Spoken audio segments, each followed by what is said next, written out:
So it's been written. Woo. Woo. Time is now. Gangsta, gangsta, gangsta. This is. Wait for motherfucking So welcome to my den. I got paid and got a chauffeur. I'm a rider to the end. Got an extender on the.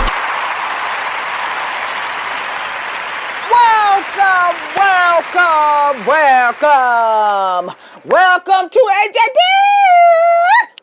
Yes, getting into it, baby. That day is Friday. Yes, it is Friday, 4/8/2006, and we gonna get to the point of the matter. You know how I do? Well, I was watching a video about this cop, this Hampton County cop, met up with this homeless guy on the highway. I think it's in Ohio, if I'm not mistaken. And this homeless guy pulled out a knife, and I'm going to play the recording. Pull out a knife. The cop shot him in the groin. Listen, if that was a African-American man or woman, they would shot him in the head. You hear? They would shot us in the head. He know how to shoot when it comes down to some Caucasian. Even if they're homeless or have a mental problem. He even went, let me tell you, I'm going to play this video almost all the way through. It's a 13-minute long video. And I want you to hear this, how this cop begged and pleaded with this individual. That I'm going to tell you, I understand. I'm glad that he didn't kill. But why y'all can't keep y'all composure like y'all keep it with these Caucasians, with us? And y'all know what I'm going to say.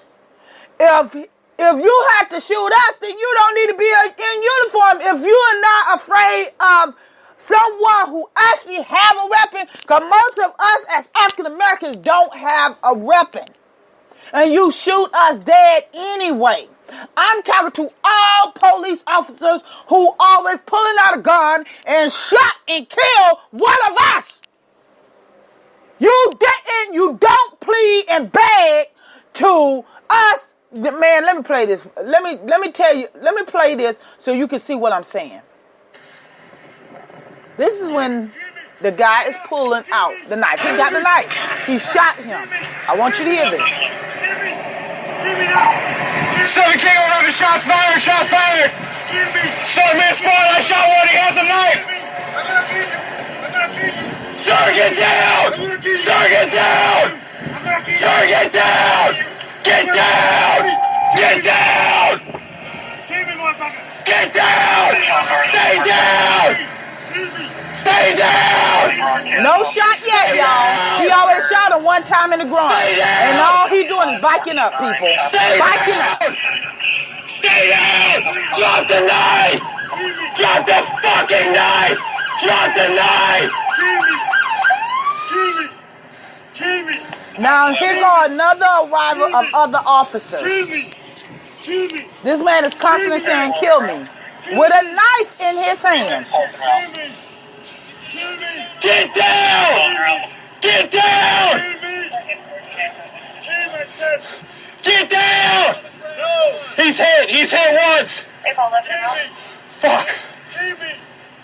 Sir, get down! Get on the ground! He's constantly walking to him now, people. Watch your He's back, constantly man. walking with him with a weapon. And they're biking up. Get down! Now you're going to hear them saying, please, Get sir. down! Get down! Get down on the ground! You got a van behind you.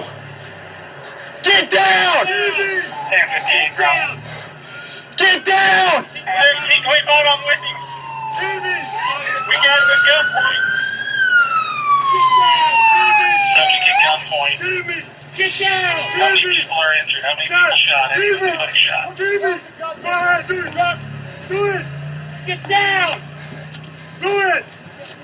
7 King 11, one shot, subject shot only. You hear what he Subject said? shot He only in the shot a abdomen. one. Still has a In the knife, not abdomen. following following He any did orders. not shoot him in the head or in the chest or try to kill him. He's still telling him to get on the ground. Vehicle 90, have our units slow traffic down the interstate to block that off in case there's more shots. Have not shot yet, but one time. Spotting southbound 75 Hey, we got no room. We got no room. Don't want to kill you. Just get down. We don't want to. Vehicle 90, if you get somebody. Hear what he said? We don't want to. What direction the shot? Shoot him. So they should shoot him about soon, but they didn't shoot him fatally. Just stop. No. Get on the ground. Just get down. Sir, please just get down. Please, sir, get down. Sir, please. Drop the knife. No, sir. Let us help you. Drop the knife. Let us help you. 81 on the route from Sir, drop the knife. Please drop the knife. 75 to 14-9. Please drop the knife. Sir, please drop the knife. Don't do it. Drop the knife. Drop it. Okay, this is the killing part. They shot him again, but they didn't shot him fatal. He fell down, but did you hear them? When they say, sir, please drop the knife, we don't want to kill you. But they can kill an unarmed African-American. See, this is the problem that I'm trying to show you guys. They can have composure, they can have patience with any of their people, but when it comes down to us, they do not have no composure. They will use the stand your ground law. When they shot that little boy down, Tamir Rice in Ohio, same place, they did him wrong. They shot him down. Why? Because they want to say they was threatened. They had this man was next to this cop. You heard it. I'm not going to lie to you. I played the video. They bagged him. That man he was that close to the cop. He pulled the knife out and the cop shot him in the groin. Didn't shoot him in the chest. Didn't shoot him in the head. And didn't shoot him in the back. Didn't shoot him but one time. Didn't shoot him 16 times. Didn't shoot him 20 times. Didn't shoot him 40 times. He shot him one time in the groin. And I know you people going to sit out here, most Caucasians going to sit out here and say, well, he was being a good cop. Why can't they be a good cop when it come down to us? That man was aggressive. He was coming toward them. He ran toward them. And if you don't believe me, you can look at it on World Star. Body cam footage shows knife wandering man shot by Ohio police officer. You can go on there and look at it for yourself. They can hold themselves when it comes down to Caucasians, but they cannot hold themselves when it comes down to us. When is enough when it comes down to murdering our people. You are that afraid, and I have been preaching it from day one. If you are that afraid and you are carrying that badge, you need to go to your chief and tell him you no longer want to be an officer. Because you're not only, and I guarantee you that man don't even pay taxes because he's a homeless man. We pay taxes and we pay to get shot in the head or get shot 16 to 20 times. Even if we have mental problems. We might not even have anything on us and you still shoot us. Get the hell out of here. I'm tired of this. And you should be tired of it too, my people. You should be standing up, trying to tell them enough is enough.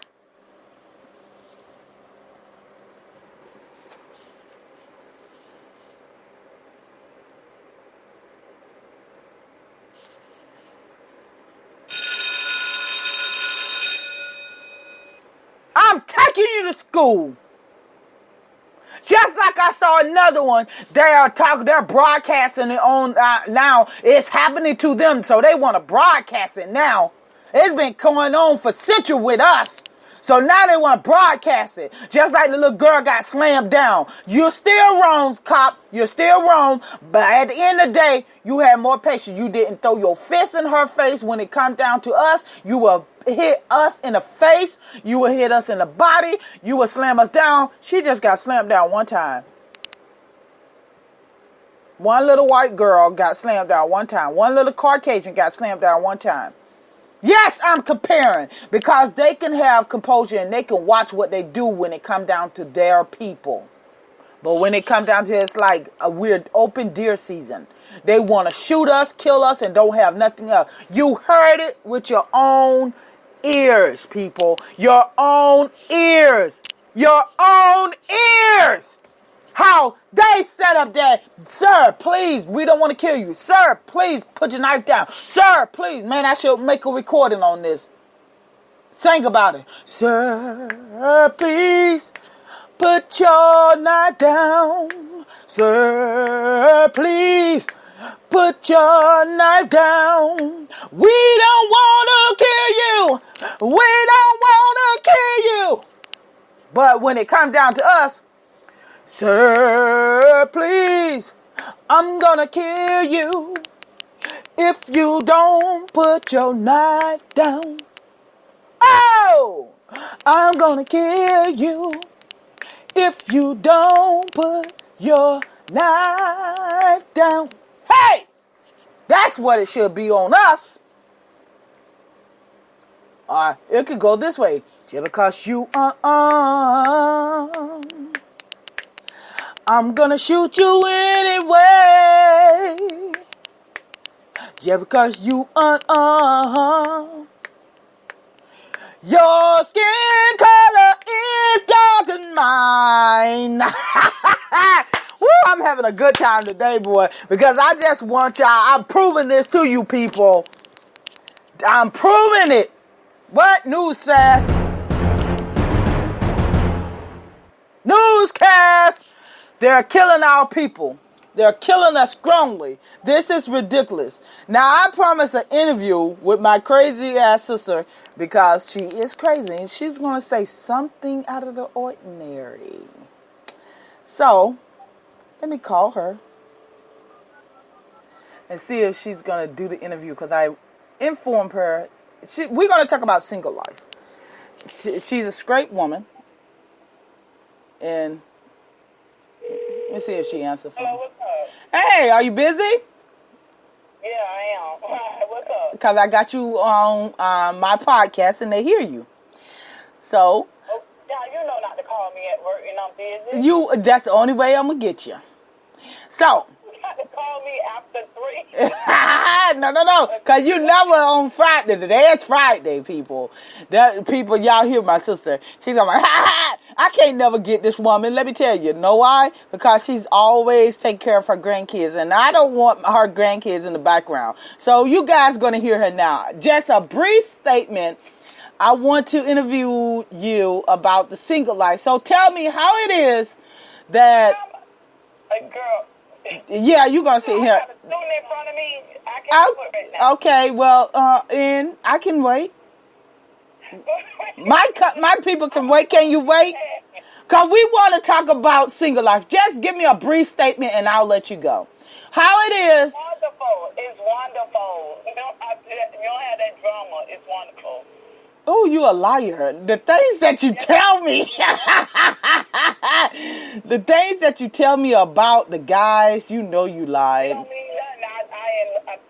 my single life. I embrace it. I love it because I don't have to be bothered with no man. I don't have to be aggravated. I can sleep in my bed comfortable by myself. Now, can I go, please? And how long do you ever plan on? You've been married about like 3 times, right? Yes. And you're not planning on getting married anymore. No, I don't. So, No, I don't. So you enjoy your single life all the way to the T. Yes, I do. So you gonna do just like the guys do. You play around and you get your groove on. You And understand so many words. they don't care. That I mean, when it's like the other way around. I'm gonna ask you this one last question. Isn't it like the other way around now? Because you are a player, that they have a problem with that, and they sound like little girls. Yes, they do have a problem with that. Because I keep it 100 and I tell them up front, no, I'm never getting married. No, I'm not going to be in a committed relationship. So, yes, I may have somebody on the side right on with you, but, yeah. You either keep it 100 or you keep moving, because I'm not settling down. Okay.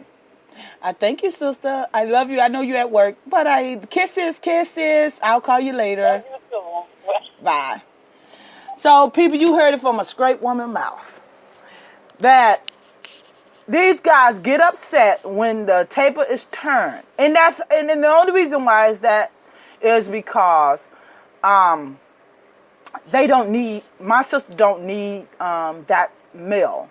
That's basically what it is. She only get what she want, just like any other male that do it to a female. But the problem that when it comes down to a female, she's 100. She tells them, listen, I'm not going to settle down. You heard it from her mouth. I'm not going to settle down. You're not going to get me to settle down. And see, we are the opposite, because I want to settle down. I want a family. But, and we are totally opposite, because I love women and she loves men.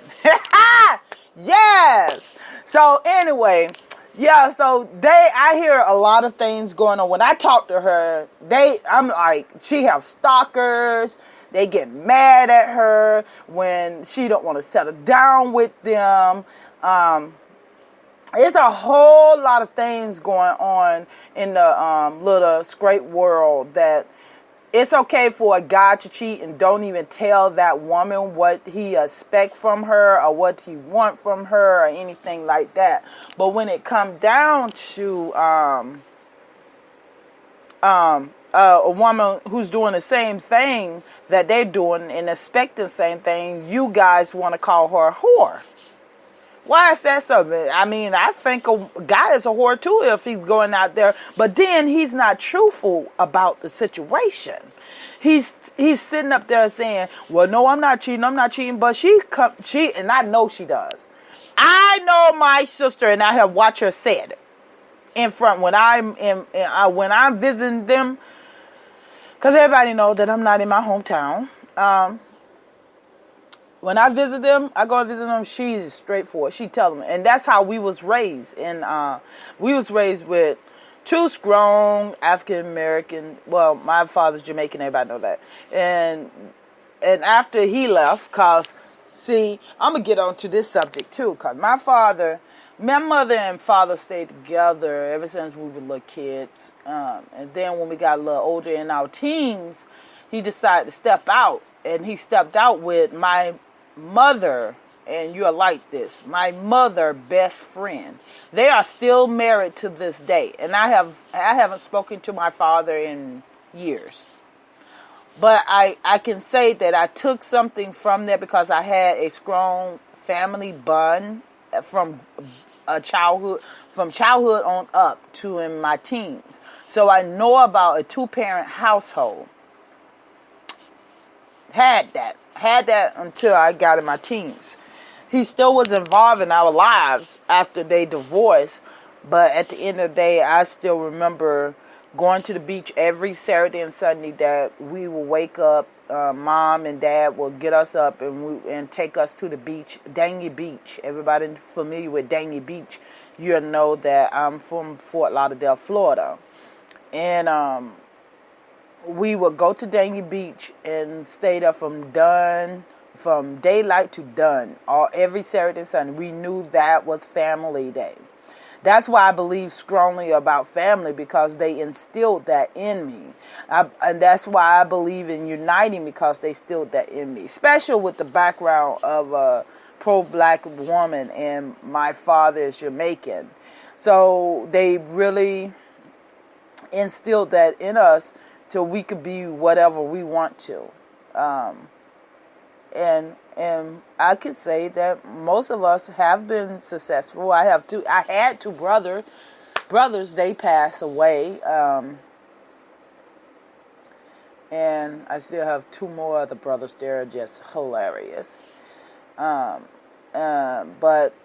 all 4 of them, 5, my sister, including my sister, 5 of us, 5 of them were successful. Well, no, let me take back. 1, I could talk about who, that's a little personal, but Victor, that's my brother's name. He was on drugs at an early age, got on drugs at an early age. Yes. See, when you have a 2-parent household, it doesn't mean that you may come out right, but he was doing fine. He was doing fine until he got involved with, actually, now let me take you back. He was doing fine until my father left out of the household. Once he got out of the household, my brother tend to flow to, because my father wouldn't have anything to do with it. He was always in my, had nothing to do with him, but was always in my, my mother's best friend's face. And he wouldn't have anything. He had something to do with us as the females, my sister and I. But as for the guys, he didn't. And that's wrong because they needed to be steered right. But one brother works with me. The other brother, I'm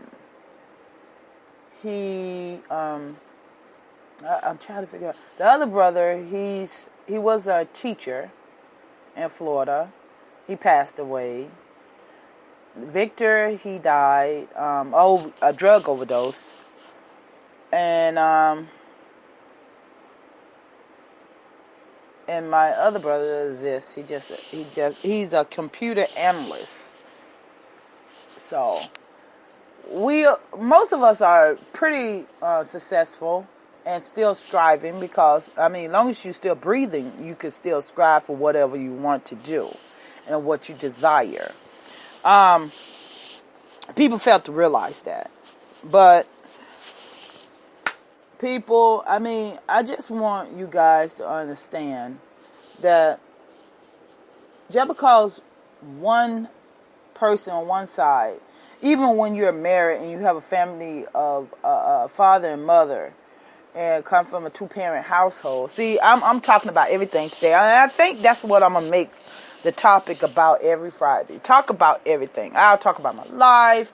I'll talk about where I'm going, where I'm trying to go, where I come from. Because, and I think I would talk about, not a lot, but I'll talk about the abuse that I had to go through after my father stepped out of the household. That I didn't have to, I did. No, yeah. I didn't have to experience this abuse. I didn't experience this abuse until after my father stepped out of the household. And I said we was in our teens. We were getting in our teens. We wasn't fully, me and my sister, we wasn't fully in our teens. We was like, I think my father left about when I was about 9 or 10. But still had that family bond, still had that instillment, because he would still come and take us out, and he would still talk to us as young ladies. So he would still do that to make sure that we wouldn't get in trouble. But my sister did. She had a baby at the early age, at age of 14. Well, I told you, when he left, everything went chaos. But I still have that family bond that I want and I desire. Not with a man, with a woman. I always have to completely say that, because I know somebody will sit up there and say, well, you can have it with me. No, I do not. I do not desire guys at all. I love femmes. I am a stud, so I'm not interested in you guys. I have had so many guys hit me up. Oh, my God. It's like, dude, I'm not interested in you. I don't have no desire. I don't care how good looking you are. I still say guys are still good looking, but women are beautiful. Better looking than the men. Hey. So at the end of the day, I'm so truly attracted to a woman. Yes. So I just want people to understand, and guys to understand, that your kids really need you in the household. Don't turn away. And I'm going back to my sister is because the reason why my sister is so strong on strong on all her ideas and what she expects of a man or what she wants is because I'm gonna have to get her on a full interview, and I know it's gonna be hard, but it is because we was raised with a strong African American woman. My mother was so strong that, man, I'm like, I still to this day, I said, I hope to God I'm like her when I get older. I want to be just like my mother. She is awesome. That woman is awesome, man. I can't do nothing without that. I'm glad that I was raised by a strong African American woman. That's why I'm so strong and adamant in what I like and what I do not like. Like I told you on the last broadcast, I had a woman came in back in my life. She wanted to be in my life so bad. So bad. But she was okay for a couple of days. And then when that fourth day came along, that attitude started reappearing. I'm like, oh no, you got to go. You searched for me. I allowed you to come in my life. My mama, that's my mama. Woo, my mama didn't play. When my mama found out that my dad was with, and he tried to keep that secret because he would make sure he wanted her to stay home so she wouldn't find him out in the streets. And one day my mom found out. Woo! He tried to beg my mama back. My mama said, you got to go. Piped his clothes and put him out, baby. Yes! You will not. I've been hurt twice. And the person who I allowed to come back is the second person I was hurt. And it will not happen again. And this is the killer part, because I'm going to get on another subject. Yes, this is Rambling Day. I'm going to start calling it Ram Day. The Rambling Day on Friday. This is killer part, and I think you guys can vouch for this, what I'm going to say. Most women sit up there and say that they want a good man or a good stud. And when they get one, they run. They run. People. They run. I was talking to this young lady. And her name was Jayla. I don't know her last name. Yes, I'm putting her name out there. I don't care. What's she going to do? I don't know her last name. As long as I ain't say her last name, I'm okay. I can say her first name. It's all kinds of Jaylas out here. And she said that she want somebody good. So I talked to her for 2 years. Didn't try to have sex with her and nothing like that. Beautiful young lady. Intelligent. Just what I'm looking for in a woman. Just like the last one who I fell in love with. She's young though. She won't tell me her real age, and I really think she's very young. She's immature. If you can argue with a 13-year-old, I know you're immature. So, soon as I said I wanted her and I wanted her to make her mind up, and I even paid for a trip so we can go out and be alone with each other. I didn't want to have sex. I'm not going to have sex until I get married to any young woman that I start dating. Because, I mean, sex is great with me. I love it. I love making love to a woman. But I want to know you emotional, mental. I don't want the physical blocking the emotional part and the mental part.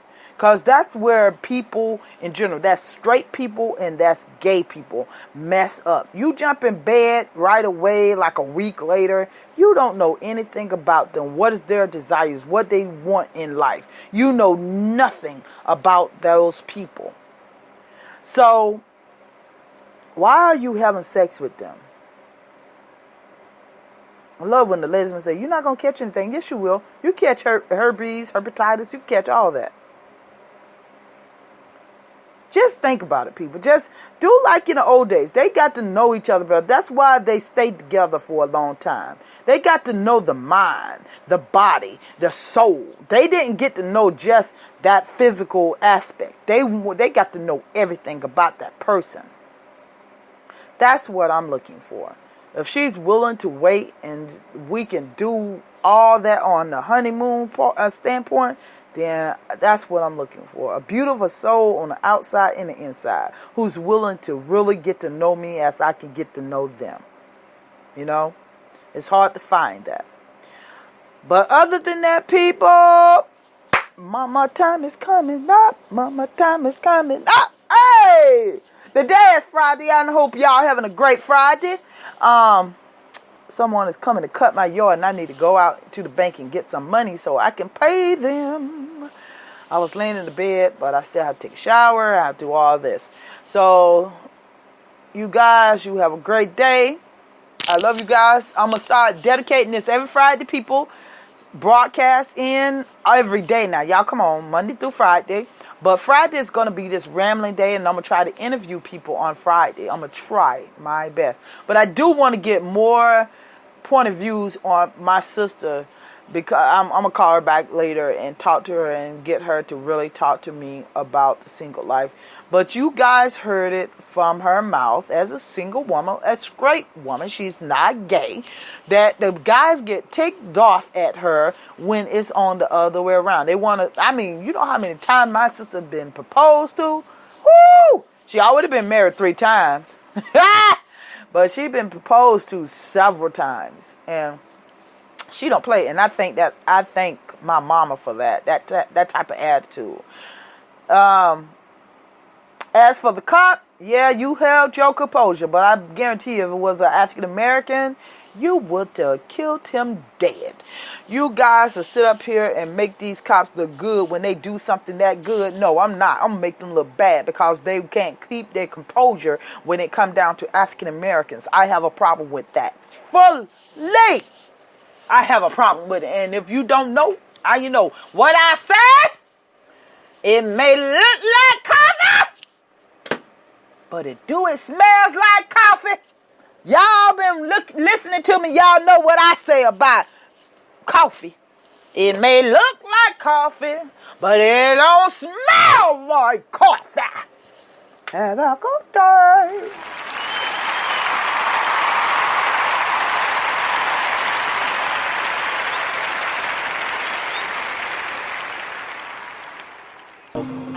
You told me, don't be like me. Just finished watching cartoons, which is funny now, cause all I see is Wile E. Coyotes in the room, and I run it, and I run it, and I run it, and I run it. That's ironic. I run it. That's ironic. I run it. So all of my wounds, hear my tears, all of my